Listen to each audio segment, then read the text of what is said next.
Hi, my name is Greg Fell. I'm Director of Public Health Sheffield. This is Epidemiology and Situation Report for COVID of the 24th of January.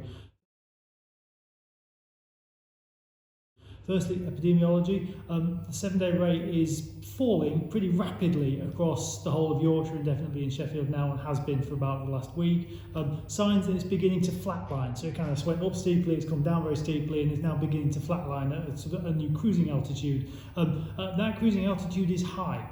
It's about 1,000 per 100,000 people over a 7-day, or 1% of the population in any given week testing positive. That's 3, maybe more times higher than the cruising altitude for Delta, and many more times higher than the cruising altitude for all of the variants that preceded.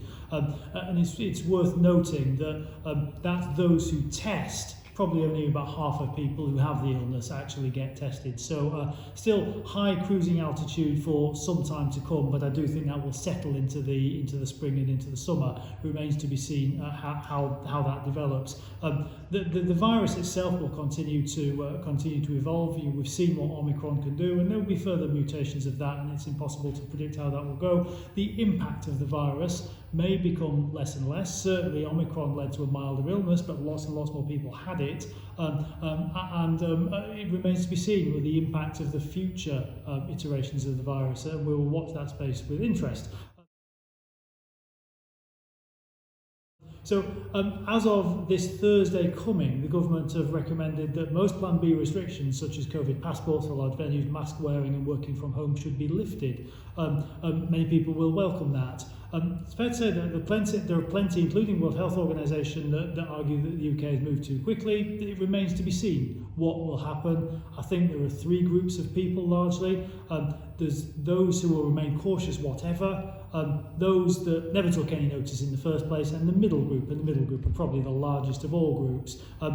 All, regardless of what happens with regard to government recommendations and government measures, as I've said, we've got a very high baseline rate of circulating COVID. Most people will be mildly affected. Some will be poorly enough to be in hospital, and 1 or 2 deaths, but fortunately not many. But the very high rate of people being poorly will become an issue for primary care. It will become an issue for people being admitted to hospital, and that in itself will have indirect consequences because other care will be delayed. So I do think there's merit in a cautious approach to what we do next. Lots of talk in my inbox on masks. Should masks be mandated or should masks be not mandated? Well, you've heard what the Prime Minister has had to say. Mask wearing would not be mandated in lots of places, lots of settings of venues. I don't have the authority to mandate the use of masks, nor should I. What I will say is that a well-fitting 3-layer face mask has made a massive difference to transmission over the course of the pandemic, and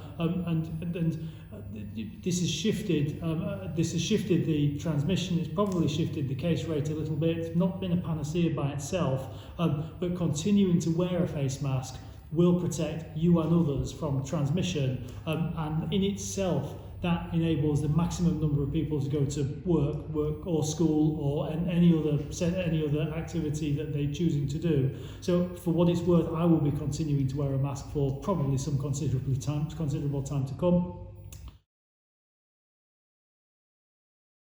Lastly, vaccines have and continue to have made a massive difference. If you've not yet had dose 1 and dose 2, please do so. If you've not yet had your booster, you are eligible, and please do so.